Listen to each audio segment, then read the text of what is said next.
pretty excited. Everything's rolling now for Growth Marketing Summit next year. Awesome. So how And many years is that? I was trying to dig up our past correspondence, and then I was seeing that you had invited me like back in 2018. So it's clearly been happening for a long time. I think Pep yes, had introduced us way back when. exactly. And I think Morgan was speaking 2016, something like that. Oh, So okay. Wow. so I thought that might be a neat idea to have both authors on stage doing something Yeah. together. I don't know. It never worked out. So anyway,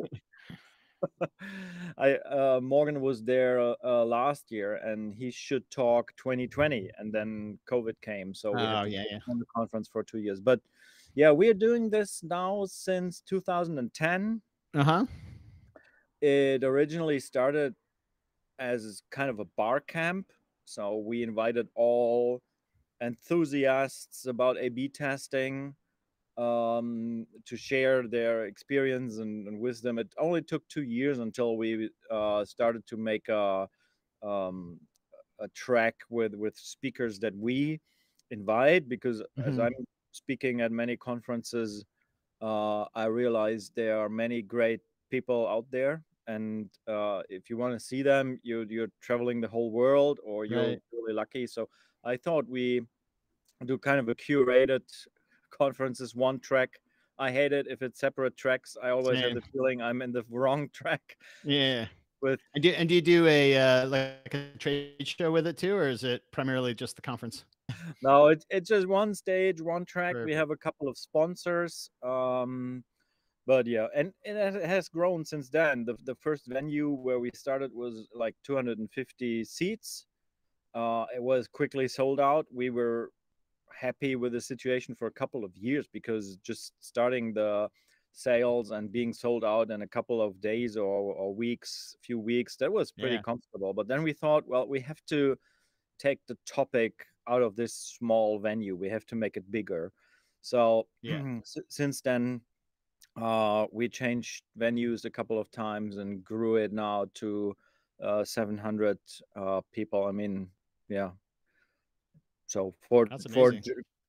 for conference in Germany, it's pretty good. I mean, you never forget the German speaking market is 5 times smaller compared to the US. So yeah, we are Sure. happy. Is it mostly German speaking market then, or is it more of a mix of international audience? What's It's the a audience? mix. So right now, I'd say like Okay. 40% of the audience comes from other European countries. A few people even come from the US, or Wow. what was it? We had people last year from India, for example, Cool. and so Yeah. on. But yeah, that's rare. Mostly it's Europe, and yeah. Hmm. So the conference is completely in English. It's hosted in English. I'm emceeing the conference, and since we had the first international attendees, we switched it to English. Yeah. Hmm. Perfect. Yeah. It definitely increases the appeal. Maybe makes it a little harder to capture all of the local market, but Yeah. it extends that Yeah. regional appeal probably a bit more. Yeah. So when I think back, I think 2012 was the first time we had like a professional speaker lineup. And back then I invited Brian Eisenberg. He was a guy that, like, 2006, Yeah. 2007, I think his book was called Waiting for Your Cat to Bark. I don't know if you heard about it or Yeah. I think in Cambridge, I went and watched, I was like on a Saturday or something, went and watched a pretty, maybe like a half day seminar by him, yeah, probably 2005, yeah, 2006. So yeah. yeah. Which was about customer centricity. And as we started as like more like a UX company, being really customer centric, doing a lot of research, A/B testing, just Hmm. accelerated the game. And I thought, well, this is it. This is what it's all about. The things are changing. The forces are changing. We have to adapt. And so the idea Right. was born. And later somebody called it CRO. So we called the conference Hmm. Conversion Summit. But pretty quick we realized, no, that's too small of a niche. So Right. if you only talk to CRO people, it might still maybe only 200. So we extended it to more Right. Right. UX, customer centricity, agile data, growth, basically. So yeah, that's how we ended with Growth Marketing Summit. So, but now again, we are in a little bit of an identity crisis. If it's really growth marketing or just growth, Yeah. new challenges. Anyway, Yeah. that's the history of Growth Marketing Summit. Perfect. Yeah. No, that's helpful. Have you ever been to Frankfurt? I have, yeah. I lived in Budapest for 7 years, so Oh, I spent quite a bit of time in lots of parts of Europe. But yeah, I think okay. I was probably 17 years old the first time I went to Frankfurt. Okay, so but you basically you know it from the airport. Uh yeah, but I mean I traveled around in Okay. Frankfurt as well. And I when I was in university, I took like a semester off of school and just traveled around Europe by myself. And my home base was Frankfurt, so I flew into Frankfurt and then had the Eurail pass. And so kind of would come back as a central point in Frankfurt and then connect to, you know, But you did not. Leipzig and just different kind of interesting Yeah. location. You know, a train I could sleep on to Yes. Barcelona, whatever it might Yeah. be. Sleep trains. Yeah. It's Yeah. amazing.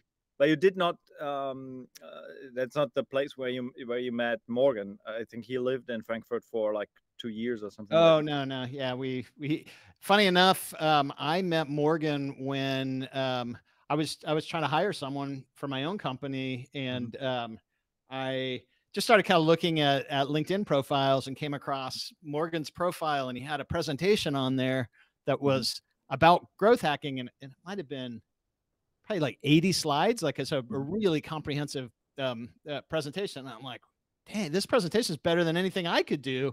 I got to meet this guy, and whether I can hire him or not, I got to meet him. And so, and the fact that he lived in my, in my county in, Southern California, so not in the Bay Area, it was just Mhm. really surprising that we were both in the same area. And so, yeah, we quickly got a lunch and decided to work Yeah. together, and then eventually did the book.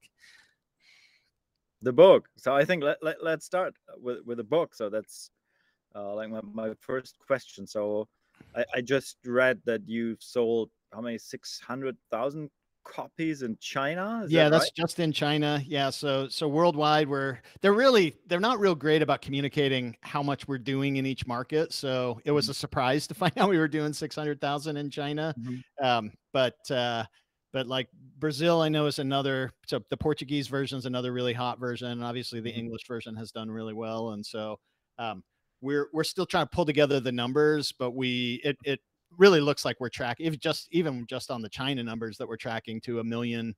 million copies that will sell in the first 10 years. And not many books hit that kind of milestone. So super exciting. Amazing. Congratulations. Thank you. So what do you think? What's the root cause of this success? Why is growth hacking as a book so successful?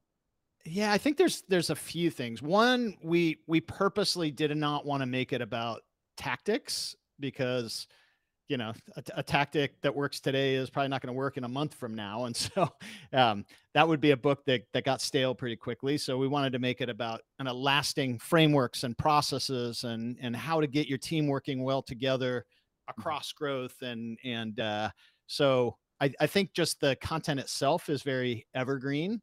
And then another thing that I probably underestimated the value of was our publisher, and we hired one ourselves. So we had two outside editors who didn't really know anything about the topic. Mhm. And so they really challenged us every time that we got kind of inside, kind of very jargony sort of Mhm. inside the industry jargon. And so they're like, no, but what does that mean? What does that mean? And had us really kind of bring it down to very simple language. And so, my mom is a nurse, for example, and when she read it, she's like, oh, I can see how this would apply in my profession. And so I Yeah. think just the applicability outside of just core growth, it has surprising legs into other industries. And Mhm. then finally, I just, we put so much work. Yeah, a lot of people obsess over the launch of the book. They want to become a New York Times bestseller or a Wall Street Journal bestseller kind of in the first couple of weeks, and so half their effort is in a great launch. We put all of that work into writing the best book that we could, and so I think just the word of mouth has been really strong because it is so actionable. People see results really quickly after they read it, and then they recommend it to people. They recommend it to people, and so it's actually gained momentum over time, and that's super exciting. And I think that's kind of growth done in the best way is when you have a good product, then everything's about getting people to experience that good product and building a flywheel of growth around it. And so our book was really built on that principle as well. So you basically you build it for the long-term success, for sustaining success, not for the first couple of weeks of launch. Exactly. And so there's not a lot of hype like, this is gonna be your game changer. It is a very much a guide, a how to. So it's a lot denser than maybe some other books that sort of got people excited about growth hacking, but didn't really go deep into the how. So we wanted to make sure that we really laid out a game plan of how to get started and how to keep building more value in your growth engine and build momentum in the business and ultimately sustainable growth in the business. So what do you think when I look here at our home market, Central Europe, and I see, for example, many companies with legacy, maybe tech debt, with a management that has no clue about their strategy. So the gap between how the world should be, as described in your book, and the reality, there's sometimes a big chasm between For sure. these two worlds. So Yeah. what would be your advice? So which chapter in your book, or what should I understand about your book if I want to close that gap? What's the most important thing? Yeah, I think probably not pointing to a specific place in the book, but just recognizing that it is a lot of work. It's not easy. And the good news is if it were super easy and everyone who read the book could immediately apply it and be successful, then all that does is make every business more competitive to capture customers and convert customers. And so then you have to read the book just to keep up. The good news is that most companies do not have the discipline and the desire to focus on what really matters to unlock growth. So when you have a company in any one sector who really embraces what's in there, puts the hard work in, gets buy-in from the team, then they can outcompete everyone else in their sector and be really successful. So I'll give you an example. I spent a lot of this year working with a company called Bounce, where I was the VP of growth. And when I work with companies, it's really about keeping my skills fresh. So I was full-time for 6 months, but the original engagement was from 3 to 6 months. And it was really to help them kickstart this growth process on a business that was already strong. And to the credit of the CEO, first, he had everyone in the whole company read the book, which I thought was super cool. So not just the growth team, but the whole company. And then second, he said, that's how you sell all the copies. Yeah, exactly. But it's a small company. It was 40, 50 people. So Okay. I just need a few 100,000 of those and I'll be all set. But yeah, so then he also said, I wanted to get started right away, but he said, no, let's wait. Let me make sure I free up engineering resources. Let me make sure I hire a data scientist. And so we didn't get started for another, I think 4 or probably 5 months after we signed our agreement.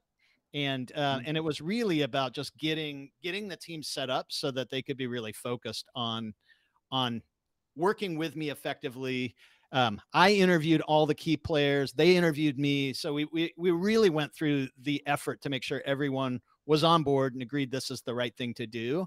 And by the end of our engagement, Bounce was growing faster than it had ever grown before on much bigger numbers, obviously, than it had ever had before, which usually as you get bigger, your growth rate starts to decline. It's just the reality of the law of big numbers. But the month I left was the biggest growth trajectory in previous 2 years of the business. And I truly believe it is one of the fastest growing companies in the world now. And so I think most people are just like, oh, let's hire a growth team. Let's do this growth hacking stuff. And it's not top down from the CEO. And as a result, they get disappointed when they don't get fast, lasting results. So basically you're saying the CEO buy-in was one of the main success factors? CEO buy-in, but then also cross-functional leadership buy-in. So in our weekly growth meeting, it was, head of engineering, head of product, head of design, head of marketing, me, and then additional dedicated resources, the data science resource and some of the key people on marketing and growth functions. And so I think when you are having all those key people at the table driving the decisions of what you're going to do, it's way more effective. And it's not a team that kind of gets plugged into the business, but ultimately it's about how do you get the entire business, the entire team to embrace growth. And growth is not a curve. Growth is really kind of the mission of the business. How do you impact the customer problem that everyone in the company should be passionate about, getting the solution that solves an important need in as many hands as possible and getting people to use it correctly. And when you do that, you create a really valuable company, but it is not something that is really super easy to do. It's something that takes a lot of work and commitment and agreement across teams. So basically, no, I frame it in another way. So is Hacking Growth a book that all CEOs should have read? Absolutely. I mean, the CEO's number one job should be sustainable growth. It should be how do we impact the market that needs our product, and everyone in the company plays some kind of role in making that happen. And so, yeah, if your CEO is trying to essentially abdicate the growth responsibility to the perfect person to come in and do that, then they're not really doing their job. The CEO ultimately needs to lead the charge on growth, and then get the right people doing the right things in the business. And then, how does a CEO ultimately manage the process? I boil it down to a single question that the CEO should constantly be asking, which is not, what's our growth rate? That's easy to see in a curve, but what have we learned? What is the newest learning in the last week? And so every time they talk to that head of growth, they need to be able to have that conversation. And of course, that learning is a function of the number of experiments that they run and that they're actually capturing that learning. And so there's a lot of things that happen to drive that learning, but the output of the learning is ultimately the measuring stick that a CEO should use to decide if the growth team is doing its job effectively. Okay. So I remember back at our conference this year, the message when people talked about growth strategies and experimentation mindset and culture of constant learning and being more customer centric, basically everybody boiled it down to the message, well, you need a buy-in from the C-suite. So absolutely, of course we have some CEOs also attending our conference, but for most people it was like, well, okay, I got that, I understood it, but my management team not. right. So what's your advice? So I read your book. I'm one of the guys from a couple of 100,000s or millions that read it, and now I realize I'm frustrated because my management did not read it. What should I do? Just give him the book? Well, so I mean, I think there's different approaches that you can take, and I think with anything, if people don't acknowledge that there's a problem, then they're generally not very receptive to a solution. And so you have to make the case that there's a problem, and that problem comes down to things that you've mentioned already. It's often around the user experience, and so a lot of times, if you're trying to get buy-in for an entire process and cultural change in the business, that's really hard to do. But if you build your case through a series of high impact wins, then I think you're in a better position to ultimately make that transition. And so conversion rate optimization is where your conference started, where I think this whole science of growth really started to a large degree. And it's because it filled a void that sat between marketing and product. And product teams were long-term roadmap focused, and marketing teams were focused on how do we get a lot of people in the top of the funnel. And so I still think that there's a huge opportunity in most businesses to get that first user experience right. And so I'll give you an example of, trying to get buy-in from a team. I worked with a gaming company years ago that I realized that the first user experience on the game was way too difficult. And so I initially saw evidence of that in the data. You could just see a lot of people who tried it never came back again. So there's something wrong. And I look at it and I'm like, wait, this is really hard. But that's my opinion. Let me run a survey. So I run a survey of people who weren't coming back, and a lot of people said it was really hard. So I shared that with the product team. I shared the data, I shared the survey, and the product team just kind of rolled their eyes and just said, just get more people in the funnel. You must be getting the wrong people, all this kind of thing. Mm-hmm. And it wasn't until I finally said, how do I convince them that there's a problem here, where I started to take those surveys of people who said it was hard, really kind of drilling into that. And then I'm like, okay, so this seems to be the problem. Let me get some people to experience that and video those sessions. And so by doing user testing sessions of people's first experience with the product, I very quickly was able to capture the frustration of trying to use these games. And one was just laden with curse words, and the person just, I won't say it, it's maybe a family friendly podcast here, but they were just like, F, trying to swing at the, it was a golf game on this one particular one. And as soon as I put that in front of the product team, they were, product engineering team, they were like, oh my God, we've got to fix this. And so now we had acknowledgement of the problem. And then, okay, well, here's how we fix it. We need to come up with variations. We need our success metric is how many people come back and play a second or a third or a 10th time.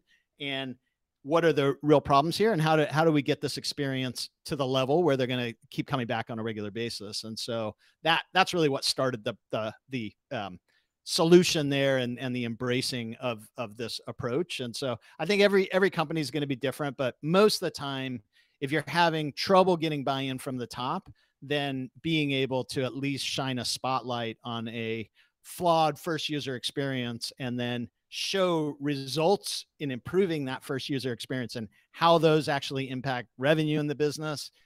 Now you're talking the CEO's language, and usually at that point they get on board and say, where are the rest of the wins? And again, now this is what I saw as a problem with pure conversion rate optimization. What they were then looking at was how do we keep driving improvement in that narrow band of first user experience, and they get their expectations set high, because a lot of times the early improvements there's a lot of low hanging fruit, and then they get frustrated over time that we're not continuing to get those improvements, and then the conversion rate optimization efforts often wane, and they give up and maybe even cut a team that was dedicated to that. Whereas with growth, once you have that, it's like, okay, now what are the opportunities downstream? How do we get existing users to bring in new users? How do we improve engagement and retention beyond simply a good first user experience? And how does this impact our ability to develop more channels to acquire users in the first place? Yeah. So all of those interdependencies start to open up the doors to saying, okay, we can build a lot of growth momentum in this business by really capturing how do customers get value from this, and unlocking the value, not just in new user onboarding, but with all of the levers. So basically understand if there's a problem and you need buy-in, show the problem, you make it tangible, and you speak in a language that everybody understands. When you say you show videos of frustrated users, but to the CEO, you also show numbers, a business case. What's the case corresponding to these numbers? So is that already two success factors, make it tangible and speak the right language? Yeah, sometimes you can get there just by showing a model to the CEO of what you think you can achieve, and the CEO buys in. But if they don't, then I think you need to actually bring real results and not just a model of what would be possible. And so that's where um, I don't think I've had a single company that I've ever worked on where there was not significant room for improvement in new user activation. And so I think that's just a really good place to start. Yeah. And let's circle back to your talk next year at Growth Marketing Summit. So my very simple question is, what will people learn from your talk? Yeah, so I'll be honest. Every talk I do is a little more evolved from the last talk, and so we're in June is when the conference is, and so if I lay out exactly what I'm going to cover right now, there's probably a lot of learning between now and then that I would not include, and so I can tell you some themes that are common themes that come up in my presentations, but the exact content will continue to evolve between now and June. Yeah. So So I could so let me yeah, ask it differently. So if sure. you would do the talk today, what would I learn? Yeah, I mean, so most of it would be about how do you accelerate growth in the business? Obviously, that's the whole point of growth. Mhm. And then the key being not just a temporary blip in growth that then flattens out, but how do you build sustainable acceleration of growth in the business? And so a lot of what I think people miss through just kind of executing the process is that they miss at its core, sustainable growth is based on value delivery. And so you need to really understand how customers get value from the product, and how do I get more of the right customers to the right experiences with the product that keep them coming back and using it more often. And so I have a lot of emphasis on value and really the metric for capturing value. So in the growth world, we often refer to that as a North Star metric. And so if the North Star metric is what governs all of your growth and optimization efforts, then it's something that is a shared metric across teams. And so that's another big theme, is how do you work cross-functionally on growth? That so many of the growth levers sit inside, say, the product team, but at the same time, the product team then is dependent on the marketing team to bring new people in. And then there's that handoff, which is kind of that activation level that we talked about. And so, but sometimes, like, just one little experiment around pricing, for example, how do I do a trial, or how do I, do I have a free version? Do I not have a free version at all? Can be the thing that just unlocks massive growth in the business. So there are so many opportunities that that's really another theme, is like, how do you identify what is the biggest opportunity for accelerating growth in your business, and then how do you work cross-functionally to capitalize on that opportunity? So those will be some critical themes. But of course, I'll talk about the growth hacking process. It's a process that I'm credited with kind of coining the term growth hacking and coming up with this process, but it's not really that different from the conversion rate optimization process, which can really trace its roots back to the scientific method that is rooted in ancient Greek times. So it is about using a test learn approach and data and insights to drive better tests, and constantly to be learning new and better ways to achieve your objectives. And if you want to have sustainable growth, your objective should be around delivering more value to the customers that need your product. Mm-hmm. Which means to deliver more value, I have to understand what's the problem of my customers. So I need to be customer centric. Very customer centric, exactly. And so I probably lean more toward the qualitative than most people in growth roles. And in fact, I owned a qualitative insights business that Morgan Brown and I worked on together before we sold it to private equity. And it just, qualitative is so important for running effective experiments. If you don't understand what's going on, it's really hard to improve what's going on. And so quantitative, yes, is also important, and being able to segment data and understand how different groups respond to different types of experiences is important. But if you don't understand the why behind all of that, you're missing an important part of the picture. In many companies, the competence about which method is the right one to answer which question. So when do I look at analytics data? When do I make a user research? When do I do interviews, questionnaire, whatever? So I see that there's still a lot to do to make people understand what's the right method for the right question. Is that something for sure? And I think a Germany lot of only, times, or? yeah, I think a lot of times they're hoping that the research data will give them the answers, and I don't think, particularly the qualitative research data, I don't think it gives answers so much as just much more informed hypotheses, and that the answers really come from the experiments. But I often refer to a case where we at LogMeIn in the early days, we had a new channel that we activated that was sending 200,000 people a day to the website, 10% conversion rate to sign up. So 20,000 signups, and then a 90% drop off at the download step. And so, just coming up with a bunch of ideas, we A/B tested a lot of things to try to improve it. We thought maybe they don't, believe in the security. So we put some press mentions about how secure it is. We, maybe they don't see the download button. We made it bigger. All these things. We ran probably 10 experiments. None of them improved it. But then we thought, we have 20,000 people a day who are giving us their email address. They're signing up for this thing. Let's just ask them, why are they signing up and not downloading? And so it wasn't a formal survey. It wasn't a usability test. We just sent an email and said, hey, I noticed you didn't have a chance to use LogMeIn yet. What happened? Might be creepy to say you didn't download. So we just said to use yet. What happened? And we got the answer over and over again. I don't believe this is free. And so once we knew qualitatively the problem, our next experiment gave us a 300% improvement in the download rate. And so it was simply, we gave them the choice, download the free version or download a trial of the paid version. And so again, if you take conversion rate optimization best practices, two choices, that's probably not good.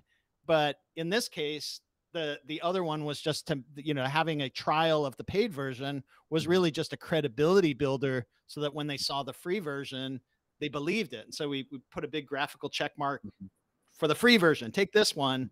But just seeing that gave them the belief that the free version existed. And so I think if we didn't have that qualitative insight, we probably would have given up on trying to optimize that. And then we would have given up on the channel, because the channel wasn't profitable with that big drop off at the download step. And so by fixing that, we then had a very profitable channel that contributed a lot to our growth. Amazing. So it's all about combining the right methods at the right place. And right. And so I think at the heart, it's about being super curious and why are people giving up? And if you're curious enough, you'll find the answers that lead to the tests that give you the breakthrough results.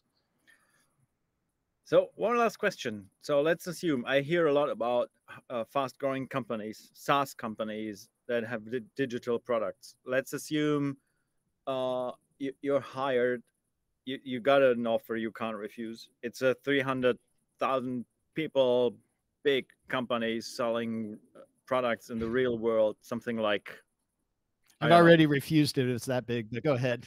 Insurance, or I don't like big companies. telco, or whatever. The CEO himself hires you. What would you do? You accept it. It's already too late. Yeah, too late. Yeah. I mean, so again, part of the reason why I'll answer the question, but I want to give a little bit of context on why I would normally avoid a 300,000 person company, is that growth is so fundamental to the culture and success of the business that culture gets harder and harder to change with size and with time. So even if it's a 10-person company, but if it's been around for 10 years, changing that culture is really hard. If it's a 1,000-person company that's been around for just 3 years, changing that culture is hard. So I tend to have about a maximum of 50 people when I go into a company. For a company that's that big, I would I would definitely start with a workshop. I would start with get the right functional leaders in the room along with the CEO and have a full day of collaboration where you're literally laying through, you know, how does this business grow today? What is the must-have experience of this product for our core customers? Where are the opportunities for improvement? And when you have that conversation cross-functionally, I think you start to see all the disconnects that exist. Everyone has a very different view of the growth engine from their own perspective. But when you have to agree on something together, that's a very rich discussion. And then I would eventually say, okay, here's how we drive the improvement and take them through the test learn process and essentially prioritize the steps to getting to the point where you'd actually start executing on that process. But you really have to get that upfront alignment to have any chance in a bigger company to drive success. Yeah. For what it's worth, that's the same thing I do in a smaller company. I kick things off with a workshop, and I wouldn't commit to a 6-month role with Bounce or with any other company if they didn't first do this upfront alignment workshop. And by doing that, it really effectively lays the groundwork to where you can be successful. So basically you're saying you make sure that culture is not a constraint, but something that's on culture is going to be a constraint for sure. Culture will be a constraint. The culture is going to be the hardest part to overcome, but I want to at least get people on the same page around where is the opportunity for improvement and how does this business grow today, and why do we want to tap into the scientific method to unlock that growth? And so there's some education, but it's really about starting the right collaborative conversations cross-functionally across teams and getting the commitments of how many experiments are we going to run each week. Jeff Bezos from Amazon has a quote where he says, our success at Amazon is based on how many experiments we run per day, per week, per month. And that ultimately, without experiments, you're not learning. And if you're not learning, you're leaving a lot of growth on the table. That leads me to my final question. Do you think Jeff Bezos is a growth hacker? I think he has growth at his heart. Like, I don't even call myself a growth hacker for what it's worth. I think of it more as the growth hacking process, but yeah, I mean, it's more growth hacker being kind of that mentality. I would say Jeff Bezos absolutely is. I would say Mark Zuckerberg is. I would say a lot of business growth leaders are very test learn driven and experimental in their approach, and committed to a vision and see a need and are really committed to filling that need. And I think with that combination of what's the need, how do I capitalize on the need, and being humble enough to say the plan I have to capitalize on it probably isn't going to work exactly. So I'm going to need to be iterative and keep adjusting my approach until I make big progress against it. Great. Thank you, Sean. It was a great pleasure talking with you about all these topics. Yeah, could continue with you too, André. for 2 hours. Great fun.